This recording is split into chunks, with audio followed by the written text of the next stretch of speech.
Hello, everybody. We're back again. I'm Jeff Brace, a volunteer here at InfoAge.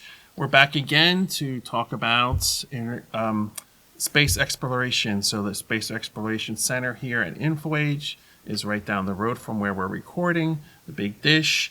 We have Frank O'Brien here, the NASA ambassador, again, going to be talking about... We're going to be talking about the Artemis program.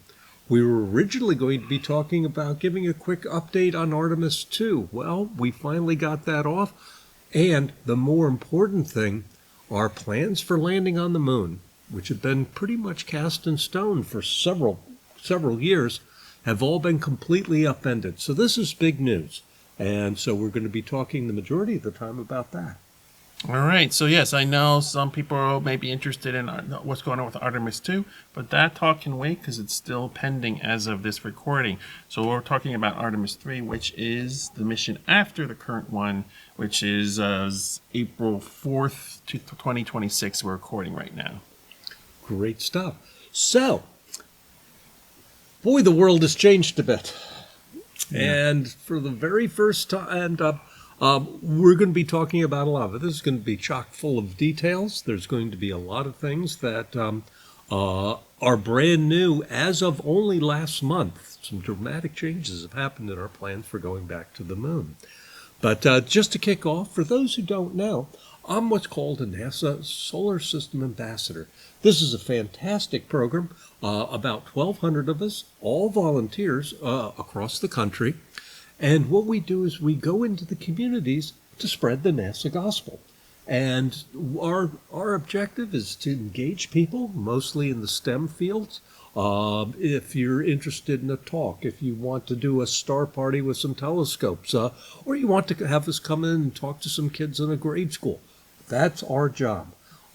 It's probably the best deal in government. Only one person at our headquarters gets paid for this. And all of this is completely free to the public, so you can't beat a deal like that from the government. So, what we were originally planning when we had our talk last month was we were going to give a quick update on the new Artemis mission, Artemis 2. Well, lots of things happened, lots of schedules changed, and we're flying it now. And we have 4 people going to the moon right now. And this is the kind of thing that I've been waiting for since I was 13 years old. And that's a half a century ago. We're on our way, and so we're going to be giving just a quick update. Right now, the press is doing a great job of covering it, so I'm going to give you the highlights because the important things about what's happening with our moon landing plans really need to be jumped into. So we have our intrepid explorers, and we're not going to go into names and bios. It's certainly been splattered around everything. But instead of sending 3 people to the moon, we're sending 4. All of them are test pilots. Things that are unique. We have the first gentleman of color. We have the first woman and the first non-American. This is a barter system that NASA has been engaged in since the beginning of the space station. And we're going to talk about that system a little bit later because it's a wonderful thing and it has the potential of being terribly disruptive. So, Artemis 2. This is a busy diagram that NASA releases, has all the important mission phases on it. What we did, April Fool's Day, last Wednesday, we launched the rocket. Now, this rocket has only flown once before, and it's had a unnaturally long gestation period. It was years late, billions over budgets for very troubling reasons. Not much of it, its direct fault, but that's longer stories. The spacecraft, Orion, has been named Integrity. The idea behind it is that this is going to be where you're going to be living and working while you're flying the mission to the moon. Very, very, very similar to the Apollo Command and Service modules. We launched. Launch was flawless. we got into an orbit. Now, there's lots of interesting quirks about the orbit, so we have to constantly keep raising it so that we don't enter in back to the atmosphere. These raising maneuvers also took advantage of the power of the rocket. The Orion spacecraft is a bit underpowered, so we need the rocket to help it along. And the other day, after some wonderfully successful maneuvering tests, it fired its engine, and we're on our way to the moon. First time in, well, good Lord, maybe 54 years, something like that. Yeah, so they said 1972 was the last time we've been to the moon. That's as long as I've been born. I'm alive. I was born in 72. You're too young to remember this. So too young to remember. So this diagram, are you going to be explaining the diagram as to why there's 2 loops and a loop? Well, the first thing we need to do, remember, this is the first time we've flown people on the Orion spacecraft. It's only its second flight. We need to make certain that everything works before we commit ourselves to a several-day voyage to the moon. So the first thing that they did is the life support system working. You kind of want to have the life support system working. Oh, yes, you have these science fiction things. Life support is the most important thing. Yeah, I mean, you can recover from a bunch of problems, but if you don't have your oxygen and air pressure and all the rest, it's a very bad day. We have to make certain that's working. We also want to evaluate how well we can maneuver the spacecraft. And it has a wonderful NASA name for it. It's called proximity operations. How the spacecraft can operate with another vehicle that potentially you might want to dock with. That had never been tested. So we have to go. We just had separated from the second stage of the rocket, and that's a perfect target. So we were able to go fly around it, do precision maneuvering, up, down, right, left, in and out, rotate in all the axes. The reviews from the pilot, Victor Glover, was that this is a dream to fly. Very precise, easy to handle, exact. They said it was better in the simulators. Oh, wow. And so they were very impressed. But it was very important for them to have these kind of evaluations, because the plans were, emphasis were, we're going to talk about that the next mission was going to have to do all of that, rendezvous, dock, land on the moon, etc. You want to make certain that all this works. So now we have a nicely maneuverable spacecraft. We have life support checked out. Power is working, etc., etc. They are happy with how the controls work. This is a critical shakedown one. And if there's any serious problems, you want to stay close to home. Yes. And so what we do is we just have these low orbits. They could get home in a matter of hours. Once you commit to the moon, it's a couple days. Yeah. And so if you have a problem, your life support breaks down or something, yeah, you can get home. So does it typically the problems happen earlier in missions in the past? That's sort of the reason why is that typically that most of the problems would be earlier in the mission. Oh, almost all the times, yes. It's just like we'll just use the example of electronics. You buy anything from a laptop to a TV, or it doesn't matter what.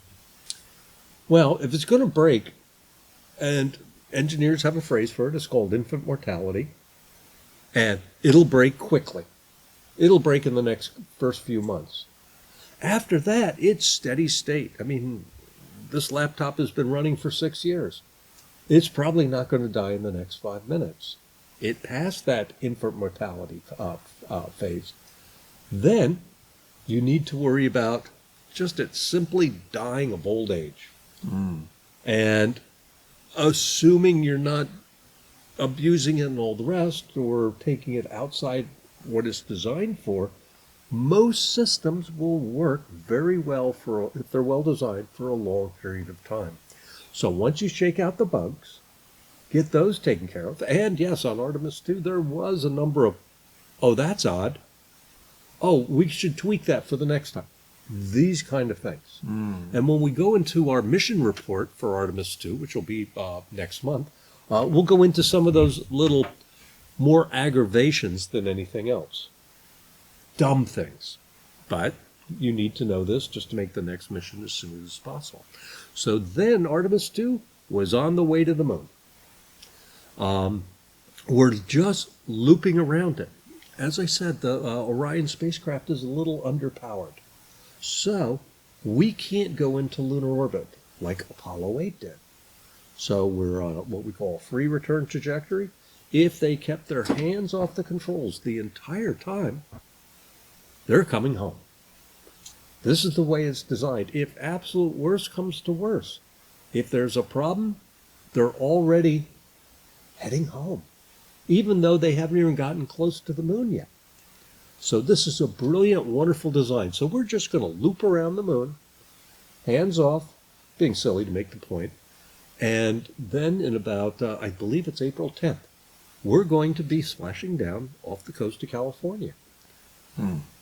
And mankind will never be the same again, blah, blah, blah. The reason why it took so long, remember, it was 3.5 years since Artemis 1. What the heck took them so long? Most of the hardware was sitting in warehouses. And it was that on Artemis 1 they found out that there was a tremendous problem with the design of the heat shield that's supposed to protect it from entry, coming back to Earth. Remember, you're going to be you're dealing with temperatures that are thousands of degrees, roughly half the temperature of the surface of the sun. The heat shield had problems.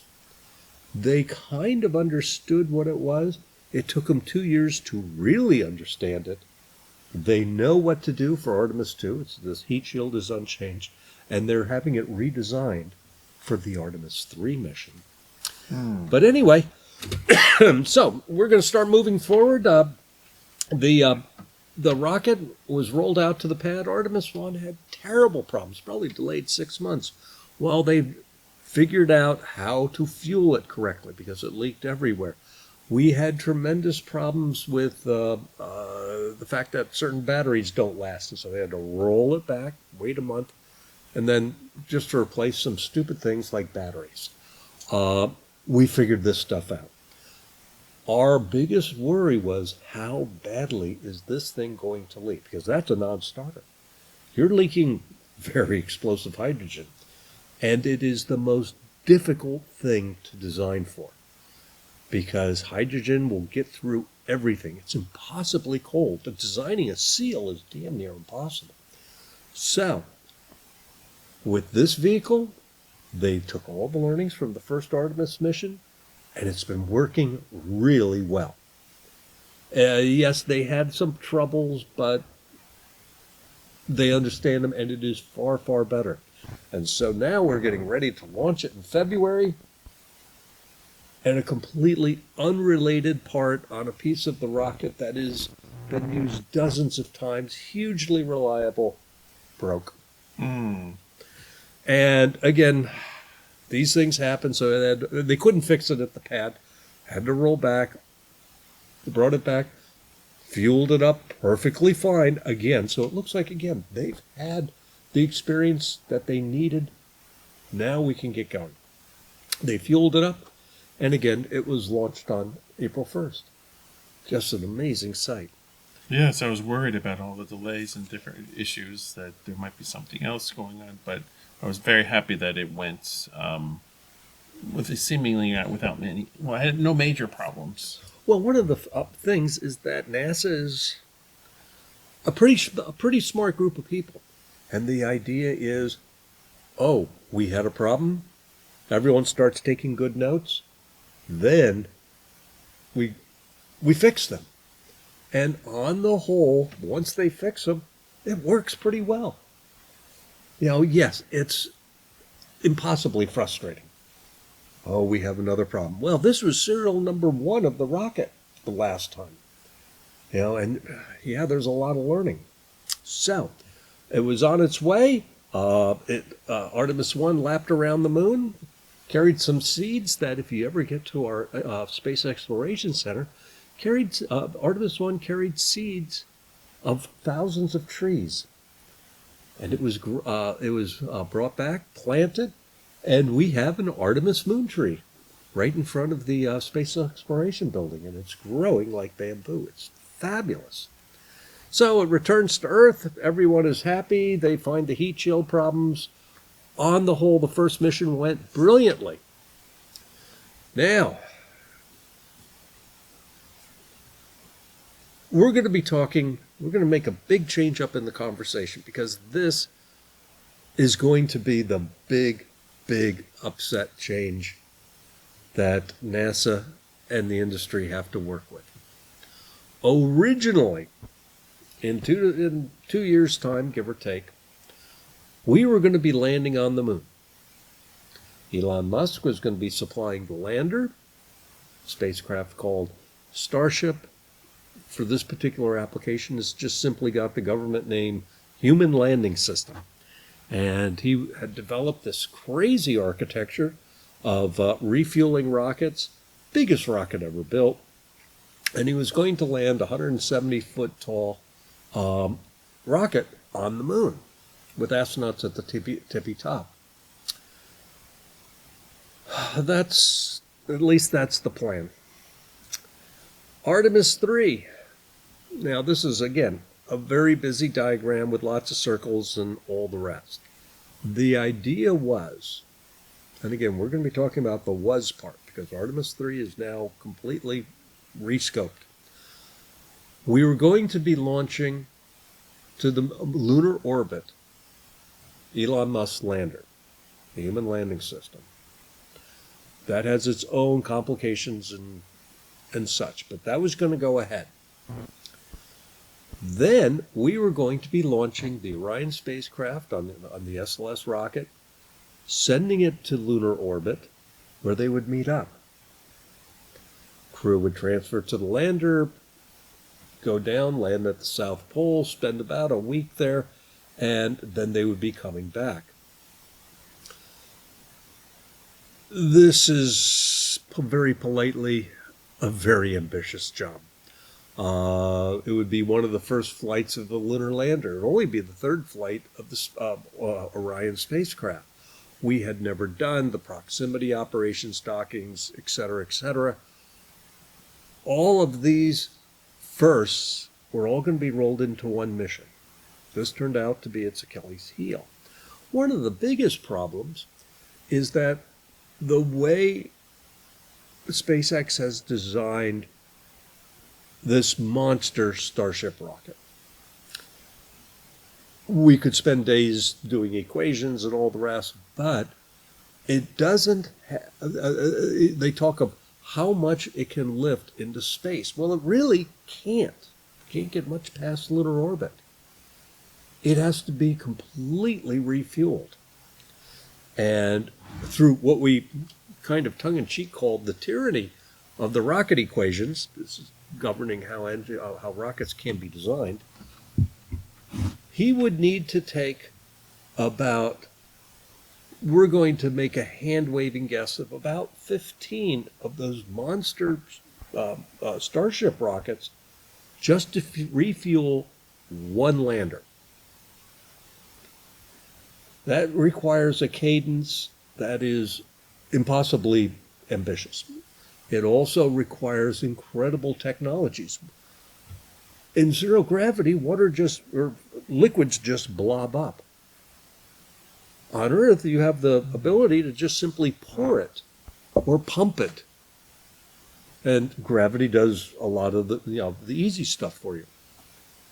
There's no such thing in orbit or in space. So, how do you transfer hundreds of thousands of gallons of liquids, all impossibly cold, almost 300 degrees below zero, when it's never been done before, and now you have to do it on an industrial scale? So, we're going to assume he has this figured out. So he launches a tanker, he launches, we'll be generous and say only a dozen Starships loaded with fuel. They refill the tanker. Then we launch the lander. Lander then refuels and goes on its way to the moon. That's a lot of crossing your fingers that hope that every rocket works perfectly and on schedule and all the rest. The problem also is you're trying to work with fluids that are impossibly cold. Now, we talk about how cold space is, and yes, it sort of is. But in orbit around the Earth actually radiates out a huge amount of heat. And so, what does something really cold want to do? It wants to warm up. And the Earth is a wonderful source for that. And so the fluids start boiling. You ever watch a rocket launch and you see the streams of vapor coming off? Yeah. That's the propellant boiling off. They have to constantly replenish it. If you're boiling all this off in orbit, it means you need another tanker. And you better get it quick before it boils off. Huge, huge problems he has to solve.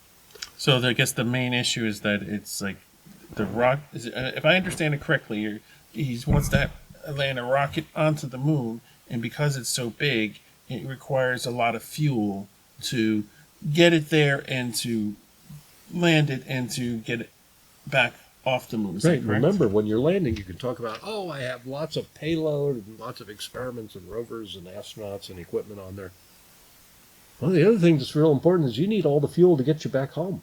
Because I guess it's a basic law of physics. You need a certain amount of energy to move a certain amount of mass, whether it's weightless or not. Right. It's still it's mass. not massless. Yes. It has no yes. weight because you had a scale, it wouldn't whatever.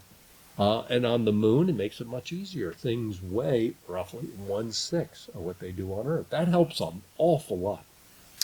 So, this is a big issue. Here's the idea, is that we will be refueling the tanker, and eventually the moon lander will come up and just take a full tanker and fill its tanks. Very big deal. We would then have to have it dock with the Orion spacecraft. We haven't tested any docking systems. Even with Artemis 2 we haven't, because there's nothing to dock with. So all of this was going to be a real problem. But eventually, if everything worked, we'd be landing on the moon, and again, blueprints, flags, all the rest, and we would make it finally to the surface after, it'll probably be close to 60 years. And hopefully everyone's around by then. Now, for later missions, the idea would be the Orion spacecraft can only last so long, about 3 weeks. If you want a month-long, long-term stay on the moon, you need a place to park your car. You need a place to dock with. Yeah. Just if anything, so you can power it down. You have a little more room to move around in. All of your supplies, your food, everything you need. And so what's been envisioned is what we call the lunar gateway. Think of it as a mini space station, very optimized for a very particular orbit. We decided on an extremely stable orbit, which is unusual for the moon.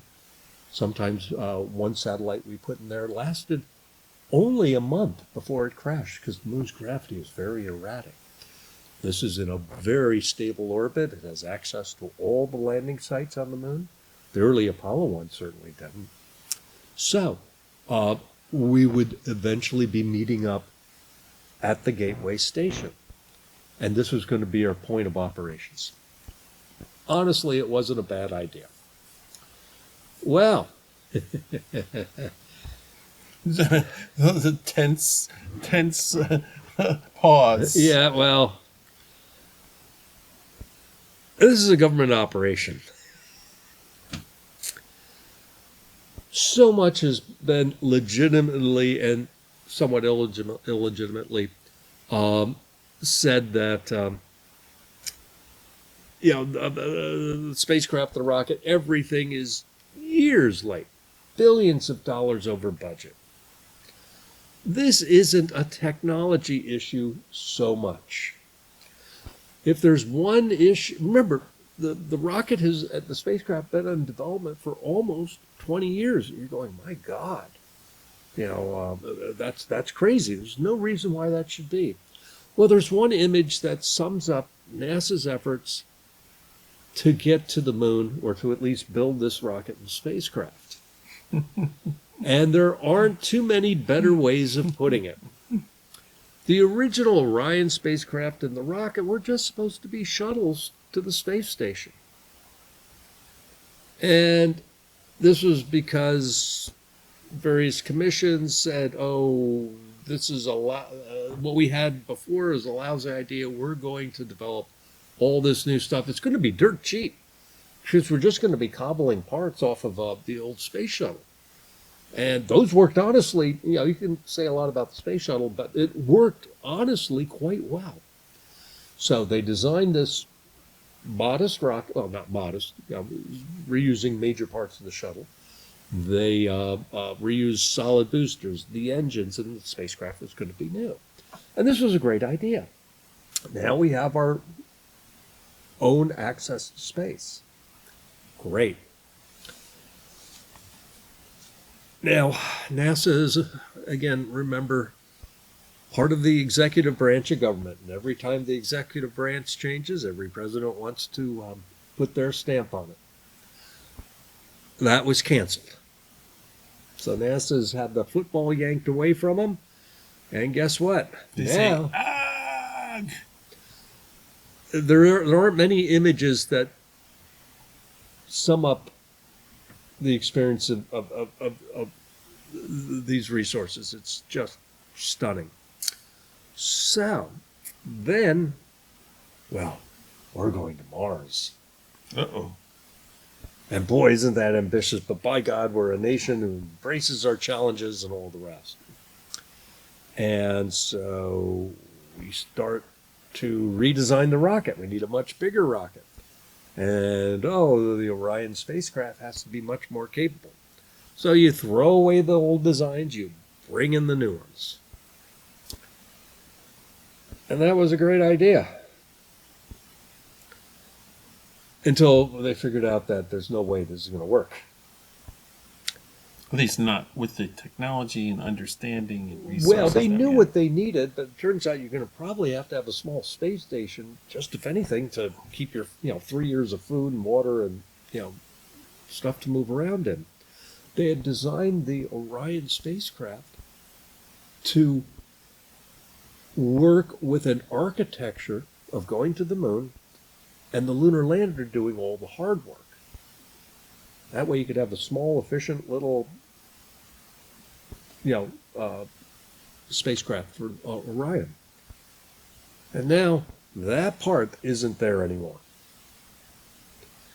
And now the Orion spacecraft is now hobbled by its small size, its small capabilities for maneuvering, in orbits. But Mars comes and goes. Now the next administration says, well, we're going back to the moon. Let's start redesigning. Remember, you haven't cut metal yet.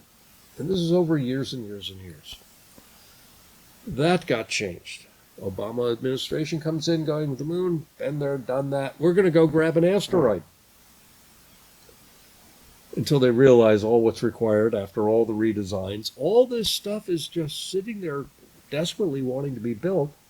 And we're just throwing money into the flames. Designing, redesigning. And, it's like we can't finish building this thing until we have a mission.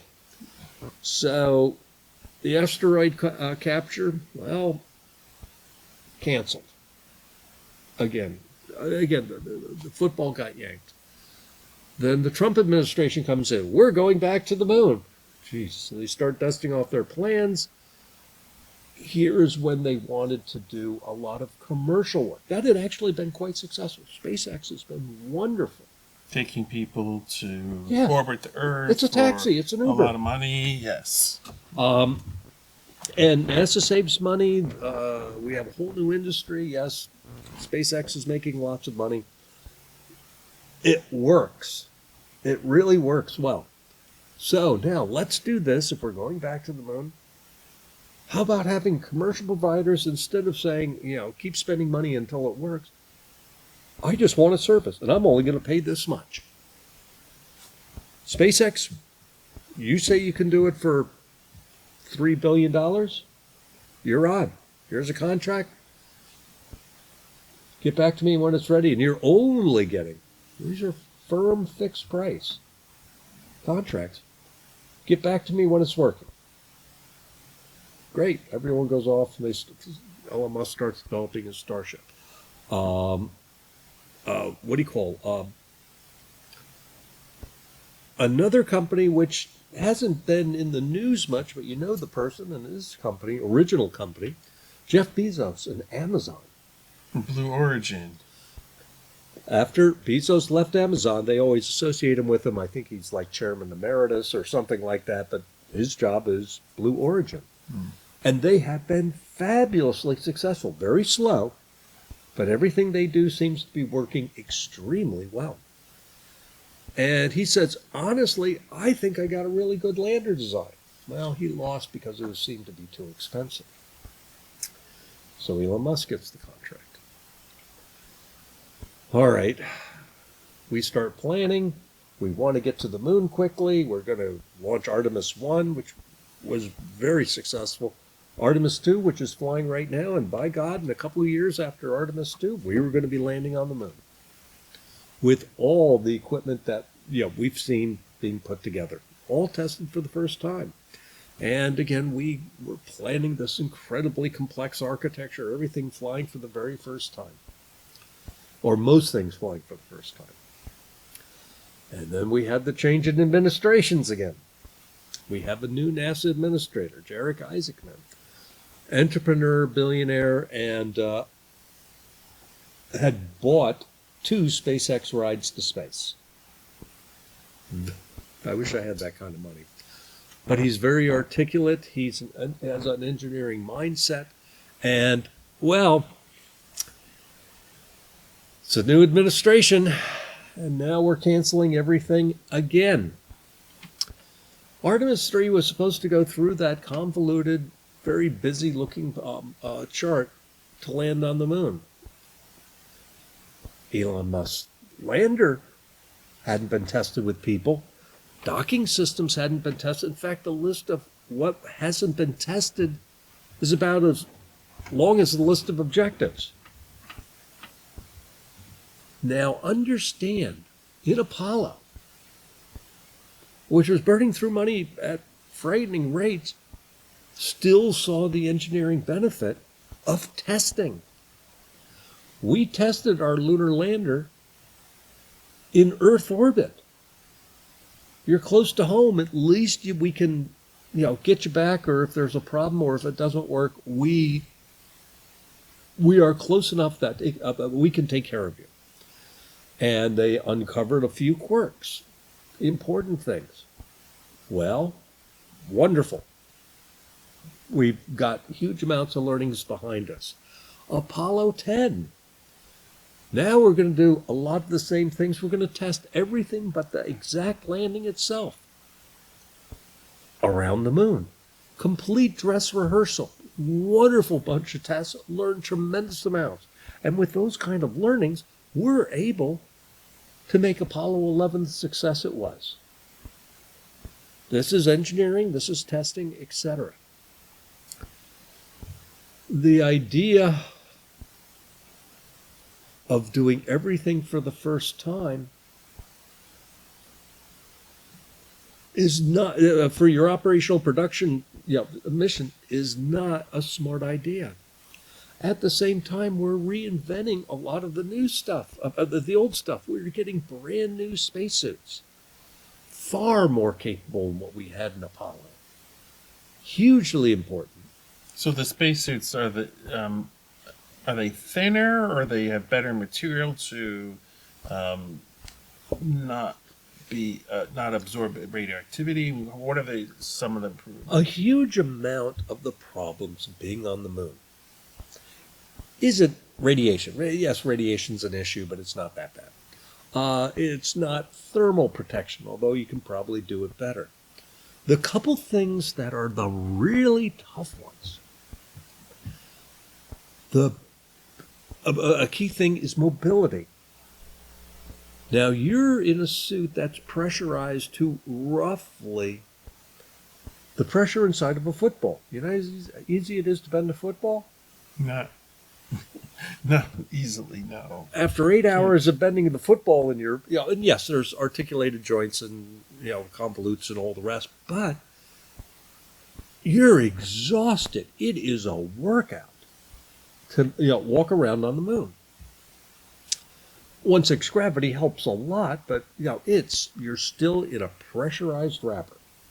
That's tough. But the absolute biggest problem, when we went to the moon, the last missions to the moon, we walked on the surface 3 different times on each of the last 3 missions. It is possible, probable, we might not have had the suits last for the 4th. Not that they were ripped up and banged up, but the lunar dust got everywhere. Believe it or not, you use zippers to zip up your spacesuit. Special double layered and pressure tight and all the rest. But so much, and these were protected a little bit. Still, so much lunar dust got into it, they couldn't zip it up very well. The joints, or the seals for when you put on your gloves and your helmet, those had been completely clotted up with dirt. And you need airtight seals for this. And this became the biggest problem for Apollo. When you go and see a spacesuit in the museum, and you go, wow, that's real lunar dust embedded in the fabric. And you're going, that's really nice of them to let us see how dirty they were. That wasn't by design in the museum. This stuff is so microscopic and so fine, it embeds itself in the threads of the material. They wash those suits before display. They can't get the dirt out. So now maybe they're coming up with innovative designs that maybe, I don't know if you could go to the molecular level, but maybe something with, ingenious design to just prevent it from entering, because we come up with so many things with microscopic in, medical. Maybe there's something with fibers. This is why it took years to redesign the spacesuits. And this is, their final result. It seems to work extremely well. It's terribly late, terribly past budget, but it's passing all of its tests. The picture here is actually when they put it in a vacuum chamber and then have it go through all the thermal cycles, going from a couple 100 degrees above zero to below zero. It is passing wonderfully. On the whole, this is going to work very well. Current plans are, and I don't know dates, times, places, but current plans are that what we're going to do is fly one of these up to the space station and test it on the space station to make certain it works in a space environment. And they're going to do huge amounts of evaluations, probably find lots of room for improvement, but this is a really, really good design. Yes, late and all the rest.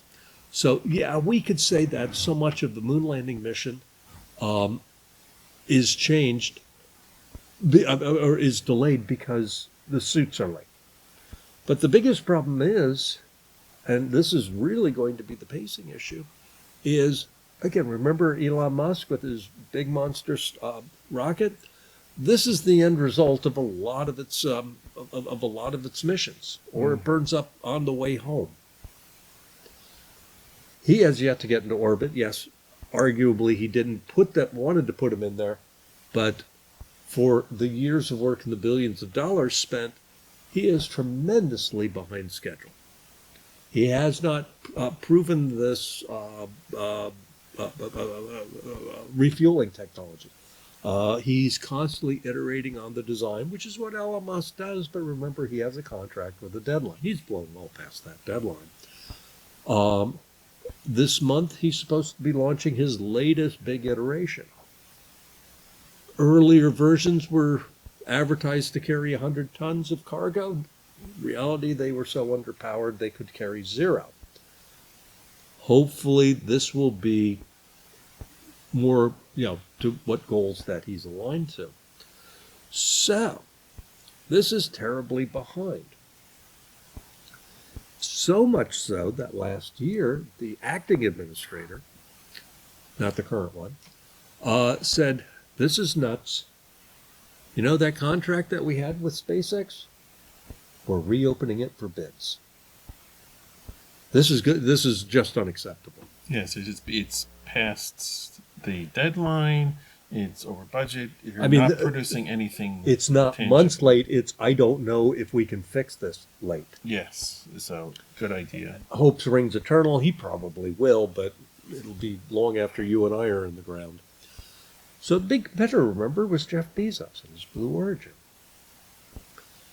We can talk about the different design and engineering and manufacturing techniques of new space versus old space.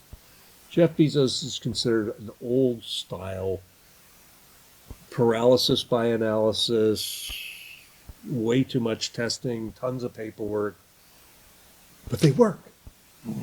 This is the way the main contractors normally work. And he has been incredibly successful. His monster rocket flew perfectly on the first and second times. He has landed the first stage of the rocket on its second attempt, et cetera, et cetera. This is not shooting from the hip. This is working very well. And oh, that lander he wanted to build, the one that was so expensive, well, he's redesigned it. And not only is it a redesign, meaning there's lots of paper, it's built. This is the first version of it. Second version's in work. This is not PowerPoint. This is not a mock-up that you'd put in a museum. This is going to fly to the moon and land on it during in the summertime. This is the first version, what they call the Blue Moon Mark I lander. And guess what? I'll bet you it'll land first time. Elon Musk hasn't got anything close to this. The original plans that he had thrown for his Mark II lander, those might be consolidated into this. That's what they're looking at right now. So it looks a little odd. It's not like the lunar module we're used to, but technology moves on. So anyway, things move on. Things change. Things get canceled. Remember that incredibly complex architecture that we had? All going to be done for the first time in a couple years after this current mission? All of it's canceled. Again, where have we heard that? Football gets yanked again. This time it actually makes sense. There are too many first times for everything. And so, big announcement in March was that, we're not going to land on the moon on Artemis 3. We're going to push that to Artemis 4, maybe later if things don't go well. And we are canceling so many projects. Because, again, we can talk about the current administration wanting to have things done before the end of its term. This likely will expedite things. First and foremost, that wonderful little space station that we were planning, the Gateway, canceled. This actually is going to cause interesting ripples throughout the worldwide space community. Because a lot of this is built. The idea is, when just like the space station, the International Space Station, it was built of a number of components by different countries. Canada is a master of robotic arms. If you need a robot arm, you're going to go to Canada. Full stop. The living compartments, Italy. A good chunk of the space station is built with Italian modules. Oh, they might be an American-owned one, but you contract to Failzolina of Italy. The Japanese also do wonderful work fabricating habitable spaces. They're contributing it. And which goes to show sometimes if you have a lot of money, you can do anything. One country which you don't think of as a regular spacefaring nation, yet they already have an orbiter around Mars, is the United Arab Emirates. And they're contributing stuff. The idea behind, and we don't pay for this. This is going to be another international project. And the idea is, just like with the space station, just like with the International Space Station, it's a barter arrangement. No money changes hands. But if the Europeans, contribute a bunch of modules, they get to have their astronauts on the space station. Japan, huge chunks of the space station. They have a regular presence up there. Obviously, Russia had a major part of the early development. They're obviously there all the time. Canada, again, the 2 robot arms, all built in Canada. And in this original barter arrangement, when we were planning to do Gateway, Canada was building robot arms. Well, guess what? We have a Canadian on Artemis too. My speculation, considering the volume of contributions of just the Gateway, largely European, and to a smaller extent, but still major, the Japanese, I will throw out the idea that the first non-American on the moon is going to be European, and it'll probably be French or Italy, because of their contributions to the Gateway. But now you have an interesting problem. And again, this is a second-order problem. This isn't the biggest problem. But now we don't have a Gateway. We want to have international participation. If you're going to adhere to a barter arrangement, what are you bartering back and forth? Good question. This is not the biggest worry, but it's an interesting one, because this is the way the whole system was going to be architected. International contributions, we all get to walk on the moon. Don't know. So, now we have other things. If we're not building the Gateway, we don't need a bigger rocket to carry it. The top one is the rocket that launched the other day. Very small, meager second stage, but enough. We need a bigger second stage on the rocket. So, Boeing is contracted to build the exploration upper stage, so the rocket can lift both the Orion and pieces of the Gateway. But if you're not building a Gateway, you don't need a new second stage. It's canceled. They've already built testing versions of it. It's all canceled now. But you need a second stage for the rocket. The one we're using right now, we only built 3 of them. Shut down the assembly line, got rid of the tooling. So what do? You need a second stage for your rocket. It turns out the Vulcan rocket has a great second stage. Absolutely fabulous. And so NASA's knocking on the door and writing contracts. We're going to be using those. Okay, that's not a bad thing. It's tested. It works like a champ. Very precise. Wonderful piece of engineering. Now, at the same time, with that larger rocket, with the bigger, fatter second stage, we needed a new launch platform. And it was called Mobile Launcher 2. It's just about done. It was supposed to be $400 million. It's already hit $2 billion. Oh, boy. Canceled. If you ever wonder why you hear these absurd numbers about how much something costs and how much money is thrown away, this is probably one of the best examples.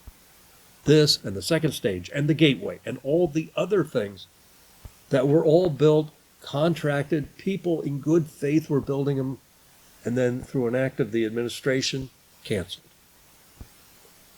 Something is fundamentally wrong with that structure. This is actually a problem all through government contracting.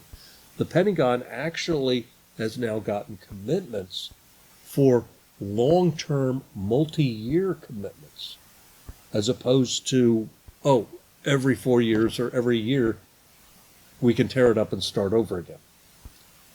If you want to know where a lot of waste in government, it's Mobile Launcher 2, $2 billion, and last week they issued the stop work, and It's going to be scrapped. That is nuts. Oh, so after all that, we're supposed to be building a moon base. It looks like fun. Yeah. Going to be started by the end of the current administration. Believe that I have a bridge. This isn't For $1. for $1, for only $1. So it sounds like they're simplifying things to sort of make, because they were trying to be overly ambitious by trying to do things that Right, they all wanted to untested. squeeze it in within a certain They're trying to rush administration it. cycle. Yeah, so it sounds like they're simplifying things, reducing number of projects so that they can test less things and make things work Well, incrementally. restructuring Artemis 3 had to be done. It genuinely had to be done. There were too many, I don't know how to do this, and we're going to figure it out the first time. No, that's a bad idea. You don't want your surgeon transplanting your heart going, well, I read about it in a book. Yeah, that's just crazy. Yeah. That needed to be done. I still think getting rid of the gateway is a mistake. I still think getting rid of a lot of the other things is a mistake, but that's my personal view. Oh, and now, in projects that, yes, it's officially on the record at NASA. Well, we're putting together a new Mars rocket. And it's going to be nuclear powered. This is something which has been written up in science fiction for 50 years. A long spacecraft, nuclear reactor at one end, lots of shielding. What look like fins or solar panels are actually radiators. You're generating so much heat. That heat gets converted into electricity, which uses electric thrusters to power. This is the way to go to Mars. This is absolutely the way to go to Mars. We haven't built anything close to this. And they say they want to launch it by the end of the current administration. There aren't even diagrams. I mean, this is the engineering that's been done so far is just a pretty picture. There's some artist rendition. Yeah. Or In reality, engineering. if it gets committed to and if it gets funded, it'll be terribly late. It'll be horribly blown past its budget. And it'll probably fly in about 15 years, give or take. So that's the changes. We can take a little, I'm sorry, I'm being a cynic, but we're going to take a little of this with a grain of salt. Some of the changes were very smart. Others were done out of expediency, and the amount of money that is being wasted is breathtaking. So that's our lecture. Now, next month, this month, we have our April lecture. Remember, it's going to be the last Sunday of the month. And what we're going to do is talk about the Artemis 2 mission, looking back on it. What went well? I'm suspecting it's going to be a short lecture because so many things so far have gone well. But we'll talk about all the things, the learnings about how you fly an Orion spacecraft, what it's like living on it. And again, by then, hopefully some of our plans for Artemis 3 are going to be more firmed up. And there you have it. All right. Well, thank you, Frank. It was a good talk, and I look forward to the next one. As always, it's really informative and interesting to get the latest news and discuss. Well, there was a lot of news. Yes. And again, just remember, we have people flying to the moon right now. Yes, it's you exciting. people look up in the sky. Take a look at the moon. There's people heading that way. It's exciting for me. It was like I obviously the certain program going to the moon. It ended when I was born, so then the only thing I knew about was like the space shuttle missions. Exactly. So right. I knew all about all of them, and I was always looking forward to them. And so, there was a big period of time where there was not much going on. So it's exciting to have more going on. And for you, it's fresh news. Yes. In a lot of ways. For me, this all happened in my wonder years. I was a teenager.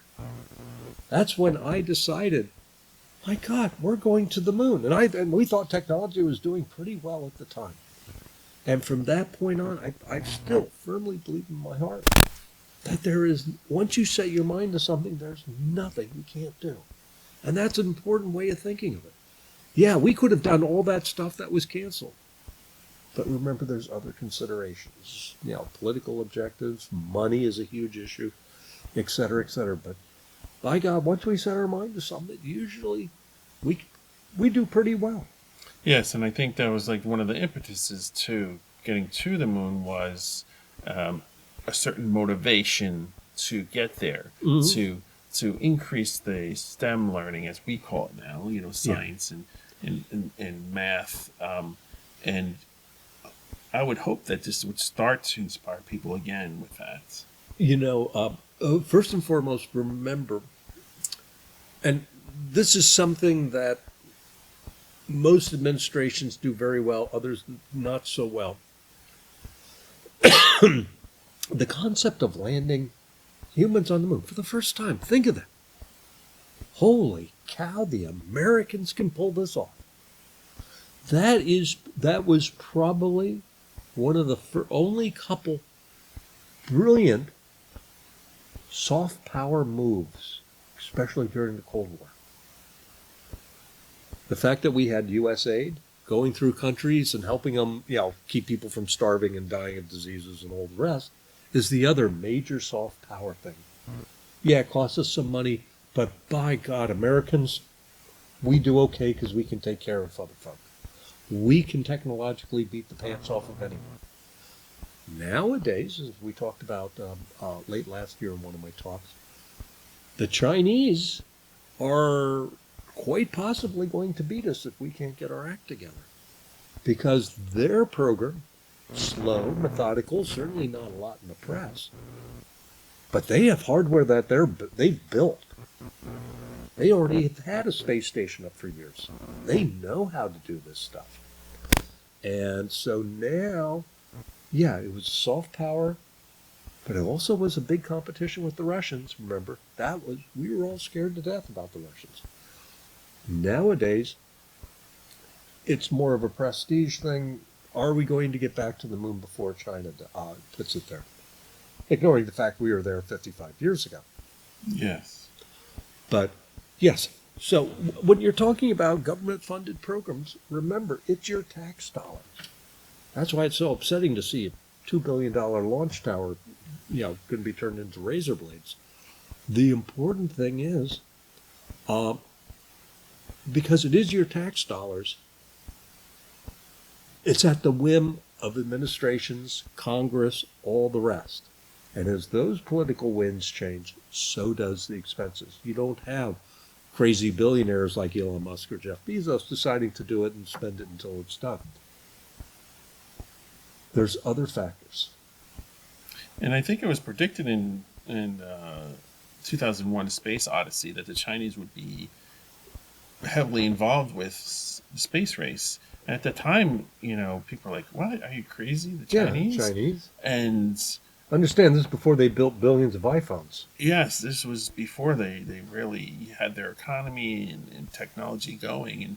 And now we're seeing, oh yeah, he predicted it right. I don't know if he had some inkling of it or just a guess, but it's coming to fact that their competition with us, they have the know-how to make things happen, and even some other countries. Well, China has got a huge, India too, but China has been very good at this, has had for years an incredible engineering culture in their society. Here, yeah, we like our finance, we like whatever, but the argument was, why can't you build an iPhone in the United States? As one example, but it's a great example. They have mastered supply chain and production skills. If you were to get a production engineer, now every kid, if they're going engineering, wants mechanical engineering or electrical or blah blah blah blah, production engineering, building machines that build on them, that's not as exciting and sexy, and it's all the rest. And the running joke was, and it's not much of a joke, but it's conceptually it's accurate. You could fill a room in the United States with all the production engineers. You would fill a stadium in China with all their production engineers. Remember, they have about 10 times as, well, they have probably 4 times as many people as we do, but the number of, in proportion of engineers is so much more than the U.S. So maybe a topic for another talk. Huge topic, might not even be a NASA talk. All right. Well, But, I think we should probably That wrap would this be up. a great. Yeah. Oh, and one of the things, and Jeff has just been incredibly instrumental for years working on something. This is very off the topic, but when we're talking about science and technology, absolutely, it's critical that you guys make it to what's called VCF East. And you can talk about that in a second, but Jeff has just been the prime mover behind it. And as a suggestion, that would be a wonderful topic for a talk for someone to come in and do. Yeah. Well, VCF. So he mentioned VCF East Vintage Computer Festival East. It's here at InfoAge Science and History Museums. It's part of the Vintage Computer Federation, which is a vintage computer group that has events and videos on YouTube that we have for different talks. So we have a lot of interesting talks that are coming up. That's in about 2 weeks from now, April 17th, 18th, and 19th. We even had Frank do a talk there. Yeah, about even Apollo, Frank. Apollo Guidance Computer, because it was very relevant, and Curious Very Mark, vintage. and some others, Carl Planche. So, yes, sometimes there's like some overlap, and generally our group is interested in science topics like this. So, that's certainly a possibility. Just thoughts. Just thoughts. But I guess we're coming close to our end of our time here. I have to thank you again. You're a great host, and always enjoy working with you on these. Yeah, I enjoy it too. It's I've always been interested in science, and I wanted to be the first man on Mars. But getting up and you have to sort of like, if you're gonna have that ambition, then you need to like move towards it, like, and have take science courses and go. You have to have stepping stones to that rather than just an idea. That opens up an interesting idea. Again, once a month I give my lectures at the Space Exploration Center here. And that would be a great one to bring in all the kids. What does it take to become an astronaut? Yes, and that's a good What good do topic. you, if you decide that you want to, and again, the young kids today could very well be, if all the plans execute, could be this generation coming up. The ones that are in grade school and high school right now are the ones that will be doing those missions. Yes, and explain the different What is needed? positions, like What the- is needed to become an astronaut? Yes, and that's a good That's a topic. Yes, interesting thought. We might want to consider that. yes. That's another good topic. I also want to have an explanation, because I was listening to the launch of Artemis 2. There's a lot of technical jargon about what they're doing. Maybe some simple snippet where you can explain what they're talking about, what that means, and why they're doing that. We could certainly do that. I As a think matter of we- fact, we could maybe make that part of the Artemis 2 mission report that I'm planning for the end of the month. Sounds like a good idea. All right. Well, thank you, Frank. And thank you, everyone, for listening. Yes, so please like and subscribe to our video. We're trying to get our hours up, so eventually we can be monetized, and InfoAge, as also a nonprofit, get some money into helping to maintain and restore this place. It's very historical. There's a lot to see. So you can visit our museums here, including ISEC, which is right down the road from here. The big dish there, and there's a lot of great artifacts there. So And don't forget the moon tree. yes, and the moon tree. Yes, the outside moon tree. So we have it well protected there, and it's growing as we speak, and we're taking care of it. So thank you, everyone, and we'll see you next month on ISEC Talk. Do take care.